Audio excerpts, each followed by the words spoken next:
কেমন স্বামী ভক্তি করেছেন তাহলে দেখেন, কেমন স্বামী ভক্তি করেছেন ফাতেমা রাদিয়াল্লাহু তাআলা আনহা। আমার রাসূল নির্দেশ দিয়েছেন মেয়েকে, ফাতেমা আমার আলী যেন কখনো দরজার সামনে এসে দুইবার টোকা না দেওয়া লাগে, ও বাইরে থেকে কাজ করে আসবে, কষ্ট হবে ওর। হ্যাঁ, কেমন স্বামী ভক্তি ছিল, কেমন ভাবে আমার রাসূলের কথাটাকে কেমন কিভাবে কলবে ঢুকেছে। ফাতেমা রাদিয়াল্লাহু যতক্ষণ আলী রাদিয়াল্লাহু ঘরে ঢুকতো না ততক্ষণ ঘুমাইতেন না, দরজায় ফিট লাগাইয়া দাঁড়ায় থাকতেন। এরকম হতে হতে আলী রাদিয়াল্লাহু দিন, তুমি কি ঘুমাও? আমি এই জন্য ঘুমাই না, আপনার দরজায় যখন টোকা দিন ওটা যেন আমার ফিটে লাগে, যাতে আপনার দরজা খুলতে আপনার জন্য দেরি না হয়। কেমন স্বামী ভক্তি ছিল। তো তারা জানে না, তো সুসংবাদ পায় না দুনিয়াতে, তোমরা সাফিরে পাবে। হ্যাঁ, তোমরা তো তোমাদের বর্তমান যুগের নারীরা তো বাংলাদেশে না, এখানে একই অবস্থা, সারাসারি এসে আরো বেশি। নারীদেরকে ইসলাম অধিকার দিয়েছে, অধিকারের অপব্যবহার করতেছে নারীরা, পুরুষের উপর জুলুম করতেছে। নারীরা মিথ্যা বললেও রায় পুরুষের বিপক্ষে যায়। এটা কিন্তু আমার রাসূলের হাদিস সহি, আল্লাহর বিশ্বাস সঠিক, কিন্তু দুনিয়া মানুষের বানানো আইনটা গলত, আইনটা গলত। একজন নারী বেশ্যাবৃত্তি করলে তাকে ছেড়ে দিলে পয়সা কেন লাগবে? হ্যাঁ, একজন নারী যদি কোনো ফরকিয়া করে, কোনো পুরুষের সাথে বেগে যায়, ওই নারীকে অবশ্যই ওই নারীকে বিবাহ করতে যত টাকা খরচ হয়েছে সম্পূর্ণ খরচ পরিশোধ করতে হবে নারীকে। এই আইনটা যদি করতো পৃথিবীর দেশগুলোতে, তাহলে কোনো নারী ফরকিয়া করতো না, কোনো নারী স্বামী ছেড়ে কারোর সাথে বাগে যাইতো না। নারী নির্যাতনের আইনের অভাব নাই, পুরুষ নির্যাতনের কোনো আইন নেই। আরে, আর আমরা পুরুষ হিজড়া গুরুয়া এটা নিয়ে কখনো কোনো কথা বলে না, আজ পর্যন্ত কোনো কথা বলে নাই। নারী অধিকার কত কমিশনের অভাব নাই, হিজড়া অধিকার কমিশনের অভাব নাই, পুরুষের অধিকার কোনো কমিশন নাই।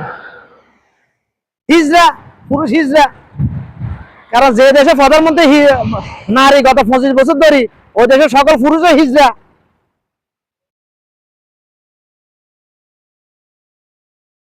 স্বভাবগত দিক থেকে হিজড়া না হলে, কারণ নারীর নেতৃত্ব ইসলামে নিষেধ, হারাম। বাংলাদেশে বলে 90% মুসলমান, তাহলে 25 বছর নারী নেতৃত্ব কেনে দে? 30 বছর। হ্যাঁ, বাংলাদেশে 330 জন সংসদ সদস্য, নারী কি পুরুষ কি একজন নাই? হিজড়া ছাড়া মুসলমান কি একজনও নাই ওখানে? তোরা পারলি না কেন প্রতিবাদ করতে? তুমি হবে না এবার প্রধানমন্ত্রী, আমি প্রার্থী হব। হ্যাঁ,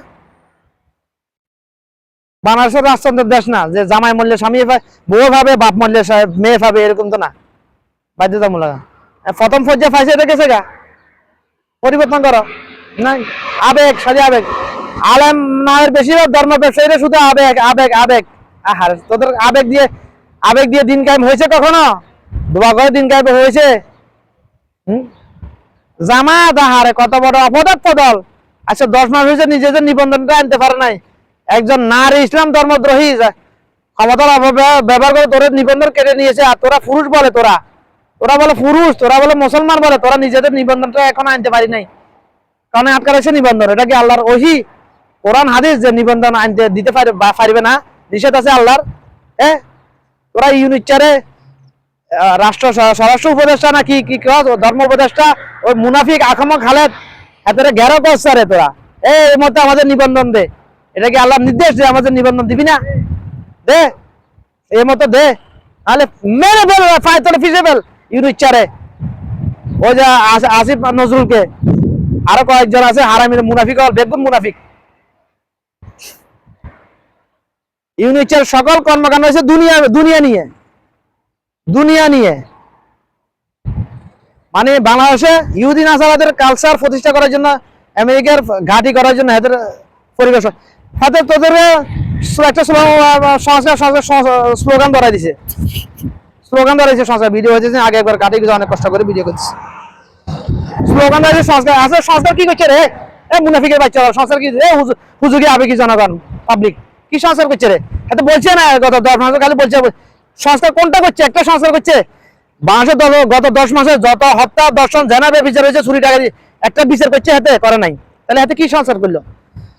16 বছর আওয়ামী লীগ সামরিক শিল্প ধ্বংস করে দিয়ে এটি মিসকিনে $মিলিয়ন ডলার হক নষ্ট করেছে। ইউনিটটা কি সামরিক শিল্প নিয়ে কোনো কথা বলেছে? ধর্ম ব্যবসায়ী মুনাফিক নাস্তিক আখামা খালেদ হাতে কি কোনো কথা বলেছে? বর্তমানে যতগুলো উপদেশ আছে মুনাফিক নাস্তিক কেউ কি শিল্প নিয়ে আরে বাংলাদেশের উন্নয়নের জন্য বিদেশি বিনিয়োগের প্রয়োজন নাই তো ভাই। আমার দেশে কি প্রাকৃতিক সম্পদের অভাব আছে রে ভাই? পুরো বাংলাদেশের পুরো ইতিহাস আমি জানি কোথায় কি আছে। বাংলাদেশের গ্যাস প্রাকৃতিক সম্পদ, শুধু গ্যাসকে যদি প্রসেসিং করে বিদেশে রপ্তানি করে মিলিয়ন মিলিয়ন ডলার কামাতে যায়। বিদেশি বিনিয়োগের কি দরকার? আড়াইমির বাচ্চারা তোদেরকে মানে আবেগে হুজুকি জনগণ তোদেরকে সামনে দিয়ে দেখা দিয়ে যে আমি দেশের সংস্কার করতেছি, বাস কথা দিয়া ওখান দিয়ে আমেরিকার কাছে দেশকে বিক্রি করে দিতেছে। ইউনিট যতগুলো পরিকল্পনা আছে শুধুমাত্র একটা পরিকল্পনা সঠিক, ফোর্ট নিয়ে। ফোর্টের মানে আমার ভাই আসিফের যে পরিকল্পনাগুলো আছে ফোর্ট নিয়ে, আমার ভাই আসিফ যে কথাগুলো হলো ওগুলো সঠিক সবগুলা দেশের জন্য। আর ইউনিটের কথা হলো আমেরিকার জন্য সবগুলা পরিকল্পনা কথা। তোদের আবেগে হুজুগ তোরও ফোঁস আসবে কবে রে? আর কবে ফোঁস আসবে? 10 মাস আগে যেগুলো বলে রাখছি সবগুলো বাংলাদেশে হইতেছে। 12-14 বছর আগে বলে রাখছি যখন যদি কখনো আওয়ামী লীগ ক্ষমতাচ্যুত হয় বাংলাদেশে খালি বিলেন লাশ পড়ে থাকবে, শুধু লাশ। তোরা দেখো না এখন লাশ পড়তেছে কিনা? আমি 10 বছর 12 বছর 14 বছর আগে বলে রাখছি কথাটা, বাস্তব দেখতে সত্য। 10 মাস আগে যেটা বলে রাখছি আমার এক বন্ধুকে যে ইউনিচারে বাংলাদেশের মানুষের সিলেক্ট করে না, হাতের আমেরিকার পক্ষ থেকে পাঠানো হয়েছে, আমেরিকার দালাল হিসাবে এজেন্ডা হিসাবে। সত্য, হাতের কথা কর্ম দ্বারা প্রকাশিত। হাতে সুদখোর, সুদের প্রতিষ্ঠাতা হাতে হাতে তোদেরকে মানে তোদেরকে বুঝাইছে আমি সুদ খাই না, বা তোরা বাসে তোদের ইমান চলিয়েছে হাতের উপর, অথচ কোরআন হাদিস তোদের ইমান নাই। ইউনিচার বলছে হাতে সুদ খায় না, তোদের ইউনিচার উপর যত হাতের কথার উপর যতটুকু ইমান আছে কোরআন হাদিসের উপর তার অর্ধেকের অর্ধেক ইমান দিয়ে পারিস তোরা। ইউনিচার বলছে মুখ দিয়ে বলছে আমি ট্যাক্স দিয়ে দিছি, তোরা হাতের এই কথার উপর যতটুকু ইমান আছে কোরআন হাদিসের উপর তোদের ইমান অর্ধেকের অর্ধেক আসে না। তার শেখ হাসিনা তো আওয়ামী লীগ তো প্রকাশ্য ডকুমেন্ট সহ অডিও ভিডিও ফুটেজ জাতির সামনে উপস্থাপন করেছে, ট্যাক্স ফাঁকি দিয়েছে হাতে কত হাজার কোটি টাকা। হাতে হাতে যে ট্যাক্স পরিশোধ করছে হাতে ডকুমেন্ট দেখাক নাই। এই চিন্তাটা তোদের কোন কারো মাথা আছে? হারামির বাচ্চা নির্বাচন দিয়ে কি করবি রে? হারামির বাচ্চা রে, হারামির দালাল। নির্বাচন দিয়ে কি বাল ফালাবি তোরা? নির্বাচন দিয়ে চেহারা যায় বসতে পেলে লুটি ফুটি খাইতে পারি দেশের। বিএনপি আওয়ামী লীগকে সব 57 মধ্যে 97% মুনাফিক হলে জামাতের মধ্যে কি মুনাফিক নাই? হ্যাঁ হ্যাঁ, জামাত কি 57-এর মধ্যে পড়ে না? আমার এলাকায় জামাত যারা করে তাদেরকে আমি চিনি না, তারা কিরকম? বিএনপি কারা যারা করে আমি চিনি না। আমার দেশে কোনো দল খারাপ না, দল খারাপ হইলে একটা দল সাপোর্টকারী সবাই খারাপ হইতো। আওয়ামী লীগের সবাই কি খারাপ নাকি?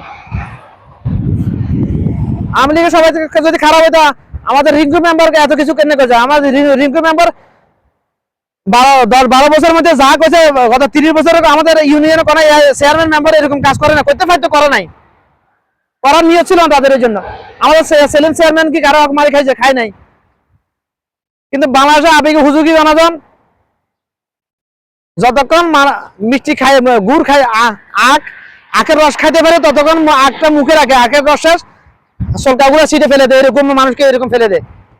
যতদিন ক্ষমতা ছিল ওদেরকে সালাম দিছে, এখন ক্ষমতা নাই, ওদেরকে ক্ষমতার ব্যবহার করে দুনিয়ার লোভের কারণে ওদেরকে এলাকা থেকে বিতাড়িত করার জন্য, দূরে রাখার জন্য মিথ্যা মামলা দিয়ে রয়েছে। এলাকার কোনো কেউ প্রতিবাদ করেছিস? একটা আমার ইউনিয়নে 2000 কতজন শুধু ভোটার আছে, জনগণ আছে 10,000-এর উপরে আমার ইউনিয়নে, ওয়ার্ডে 3 নম্বর ওয়ার্ডে। তোরা কিন্তু যে প্রতিবাদ করতি তাহলে আমাদের রিঙ্কু মেম্বার কি এলাকা বাইরে থাকা লাগতো? মুনাফিকের বাচ্চা গেল। একটা ইউনিয়নে, আমার ইউনিয়নে কত লক্ষ মানুষ আছে, তোরা যদি প্রতিবাদ করতি আমাদের সেলিম চেয়ারম্যান কি এখন বিনা অপরাধে ইউনিয়নে বাইরে থাকা লাগতো? না, কোনো দল খারাপ না তো। দল যদি খারাপ হইতো বিএনপি সবাই খারাপ হইতো। বিএনপি সবাই কেন খারাপ হয়? আমাদের পাড়া আমার ভাই ইয়াকুব গত 20-25 বছর ধরে দেখতেছি উনি কোটি কোটি টাকা খরচ করতেছে শুধু মানুষের সমস্যার জন্য খালি। হ্যাঁ, উনি তো বিএনপি করে দল, তাহলে উনি কেন খারাপ? উনি তো খারাপ না। আবার আমার ভাই মোস্তফা উনি তো খারাপ না, আমার ভাই খান সাহেব উনি তো খারাপ না, আব্দুল্লাহ ওনারা তো খারাপ না, ওনারা তো রাজনীতি করে না, ওনারা তো বিএনপি করে। বিএনপি করলে যে খারাপ হইতো তাহলে ওনারা তো খারাপ হইতো না, ওনারা তো খারাপ না। ওনারা তো কারো কাছে চা খায় না জীবনে, খাওয়াইছে খালি আজীবন খাওয়াইছে, এখনো খাওয়াইতেছে। কিন্তু অনেক আছে নাস্তিক আছে, হারামখোর অনেক আছে, ঠিক আছে, সব দলের মধ্যে আছে। যেগুলো হারাম করে ওগুলো নাম নিতে পারবো না, নাম নিলে অ্যাকশনে যাবে, আমার কাছে ফোন আসবে এট এ টাইম। যেগুলো ভালো ওগুলোর নাম নিতেছি। আমি 2026 আমি গত প্রায় 2 বছর আগে লিখছিলাম, আমি আমার ভাই জাফর যে ট্রাভেল এজেন্সির মালিক, উনি মানুষ ভালো ছিল এই জন্য ওনাকে কেউ ভোট দেয় নাই। কেন ভোট দেয় নাই? এই বলে উনি বিচার করতে পারে, উনি সহজ সরল মানুষ, উনি বিচার করতে পারবে না মানুষের, এই জন্য ওনাকে 3বার দলীয় ভাবে ওনাকে প্রার্থী বানানো হয়েছে। কেউ ওনাকে ভোটে দেয় নাই বেশিরভাগ মানুষের, যারা দলীয় লোক ওরাই দেয় নাই ভোট ওনাকে, নির্বাচিত কিভাবে হবে ভাই? আনারস যত জিবে তত রস, জাফর ভাইয়ের আনারস। আজ চেয়ারম্যান শেয়ার, ও শেয়ার মার্কা পাইছে, চেয়ারম্যান হয়েছে 2বার। কি বলবো রে ভাই, এগুলো মানুষের বিবেক যদি থাকতো এগুলো প্রতিবাদ করতে, আবেগ, শুধু আবেগ, বাংলাদেশের মানুষ আবেগী আর হুজুকি শুধু বাস। একটা স্লোগান ধরা দিয়েছে, সিলে কান নিয়ে গেছে বলছে, ওদের সিলে পিছনে ধরতেছে, কান হাত দিয়ে কান ধরতেছে না, অন্য দিক দিয়ে লুট দেশের এখন মারি দিতেছে বাস। এরকম আওয়ামী লীগের আমলে তো করতেছে। আর এখন একটা উঠে দিছে একদিকে, ওইদিকে ফাঁসি দিয়ে দিছে রাতে 12টা বাজে। নিজে মতিউর রহমান নিজে বাংলা ভাইকে বিভিন্ন অনেক অনেক অগ্রহণ করা দিয়েছে। এরকম একটা বিটিভিতে একটা সংবাদ দেখাইছে, মানুষ ওটার পিছনে ঢুকছে বাস। এরকম একটা কিছু হইতে পারে মানুষের, এরকম একটা উঠে দিছে মানুষের, ওদিকে একটা অগ্রহণ করা হয়েছে। এখন ইউনিট চোখে দিয়েছে এরকম, তোদেরকে একটা স্লোগান ধরে দিছে, সংস্কার, অন্যদিকে দেশের বিক্রি করে দিচ্ছে আমেরিকার কাছে। কে বাঙালিদের সাথে শিখানোর জন্য আমেরিকার আর্মি কেন আনা লাগবে? হ্যাঁ, বাঙালির সাথে জানে না? হারামি যাওয়ার বাংলাদেশের সেনাবাহিনীরা কি ওয়ার্ল্ডের মধ্যে বাংলাদেশের সেনাবাহিনীরা শীর্ষ শান্তি মিশনে, এই বাঙালিদের সাঁতারে শিখানো যে তুই আমেরিকার ফৌজ কেন হচ্ছে বাংলাদেশে? হারামি হয়েছে নিমক হারাম। এদের ব্যাখ্যা দে, হারলে তুই এক বাপের জন্ম হইলে